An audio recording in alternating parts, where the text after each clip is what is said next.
ఆయన గుంతకల్లో వైసీపీ నుంచి సిట్టింగ్ అభ్యర్థిగా గుమ్మనూరు జయరాంపై పోటీ చేసి ఓడిపోయారు. అయితే అధికార పార్టీ ఎమ్మెల్యే చేస్తున్న అవినీతి అక్రమాలను ఎండగట్టాల్సిన ప్రతిపక్ష పార్టీ మాజీ ఎమ్మెల్యే ఎందుకు సైలెంట్గా ఉంటున్నారు? ఆ మాజీ ఎమ్మెల్యే సైలెంట్గా ఉండటానికి రైల్వే కాంట్రాక్ట్లే కారణమా లేక పాత మిత్రులు కావడమా?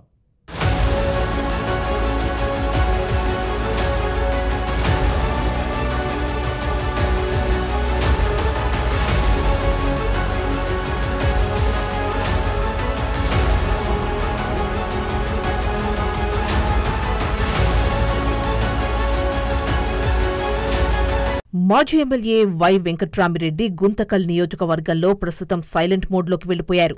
అధికార పార్టీ ఎమ్మెల్యే ఆగడాలను అడ్డుకోకుండా చోద్యం చూస్తున్నారు. అందుకు కారణాలు లేకపోలేదంటున్నారు నియోజకవర్గంలోని ప్రజలు.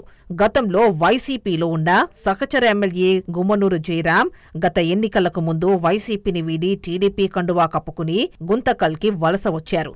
అయితే 2019లో కర్నూలు జిల్లా ఆలూరు నుండి వైసీపీ నుండి పోటీ చేసిన ఆయన టీడీపీలో చేరడంతో రాజకీయ సమీకరణాల నేపథ్యంలో టీడీపీ అధినేత చంద్రబాబు అనంతపురం జిల్లా గుంతకల్లో పోటీ చేయాల్సిందిగా ఆదేశించారు. దాంతో ఒకప్పుడు ఒకే పార్టీలో సహచర ఎమ్మెల్యేగా ఉన్న వైసీపీ మాజీ ఎమ్మెల్యే వైవీఆర్తో గుమ్మనూరు జయరాం తలపడాల్సొచ్చింది.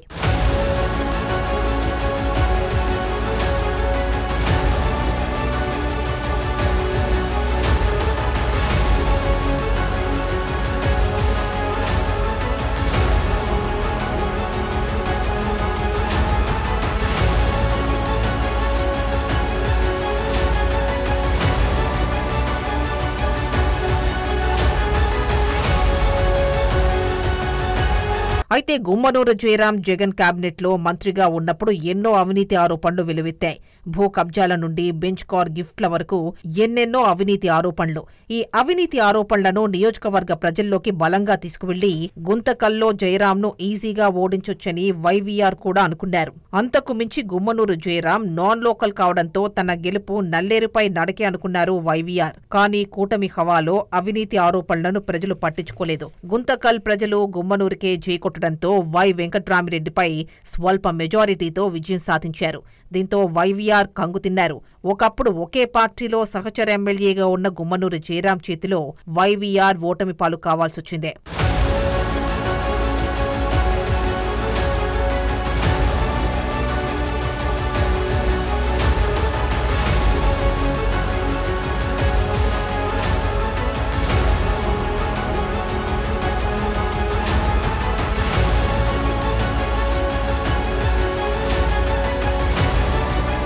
ఇంతవరకు బాగానే ఉన్నా గుంతకల్లో గుమ్మనూరు జయరాం ఎమ్మెల్యేగా గెలిచి నియోజకవర్గంలో చక్రం తిప్పుతున్నారు.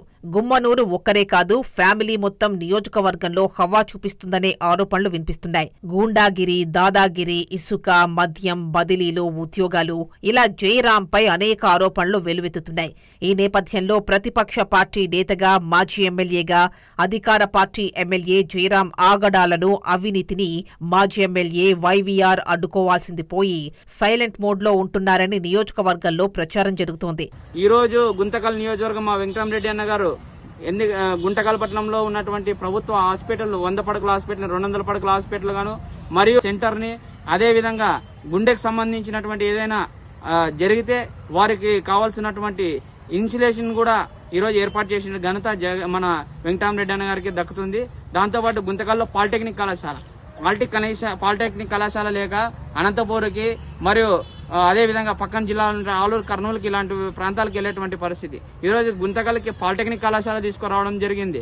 అదేవిధంగా గుంతకల్లో దాంతో పాటు ఈరోజు ఆర్డీఓ కార్యాలయం, ముఖ్యంగా చెప్పుకుంటే ఆర్డీఓ కార్యాలయం, ఆనాడు తెలుగుదేశం ప్రభుత్వంలో ఈ ఆర్డీఓ కార్యాలయాన్ని తాడపత్రి తరలించాలని చెప్పి ఆనాడు ఆలోచన చేస్తే మా వెంకటరామిరెడ్డి అన్న గారు గెలిచిన తర్వాత గుంతకల్లో ఆర్డీఓ కార్యాలయం ఉండాలని చెప్పేసి జగన్మోహన్ రెడ్డి గారితో మాట్లాడి ఈరోజు గుంటకల్ ఆర్డీఓ కార్యాలయం కూడా ఏర్పాటు చేశారంటే అది కేవలం వెంకటరామిరెడ్డి అన్న గారే. అదే కాదు, ఆయన ఏ ఎమ్మెల్యే కూడా చేయలేనివాడు కదా. వారి ఇంటికి పోయి అన్న మాకు ఈ సమస్య ఉంది, మాకు ఈ సమస్య తీర్చండి అని చెప్పేసి అడిగితే ఆయనకి తోచినంత సాయం, వేలల్లో లక్షల్లో ఈరోజు సాయం చేసి గొప్ప మనసు ఉన్నటువంటి వ్యక్తి. ప్రజల్లో నిలిచిపోయేటువంటి వ్యక్తి ఎవరైనా ఉన్నారంటే వెంకటరామరెడ్డి అన్న గారు అని చెప్పేసి ఈ సందర్భంగా చేస్తున్నాం. అసలు వైవీఆర్ ఎందుకు నియోజకవర్గంలో సైలెంట్ గా ఉన్నారనేది నియోజకవర్గంలో ఇప్పుడు హాట్ టాపిక్ గా మారింది. వీరిద్దరి మధ్య సన్నిహిత సంబంధాలున్నాయని, రైల్వే కాంట్రాక్ట్ లో కూడా మంచి వ్యాపార సంబంధాలు ఉన్నాయనేది ప్రజల్లో వినిపిస్తోన్న మాట. అందుకే వైవీఆర్ జయరాంపై విమర్శలు చేయడం లేదని, ఆయన అవినీతి అక్రమాలను అడ్డుకోవడం లేదనే ప్రచారం జరుగుతోంది. పైగా గతంలో ఒకే పార్టీలో పనిచేయడం, పార్టీ మారినా ఇద్దరు మిత్రులు కావడంతో నియోజకవర్గంలో ఎమ్మెల్యే జయరాంపై తీవ్ర విమర్శలు వెల్లువెత్తుతున్నా వైవీఆర్ సైలెంట్ గా ఉన్నారనే గుసగుసలు వినిపిస్తున్నాయి.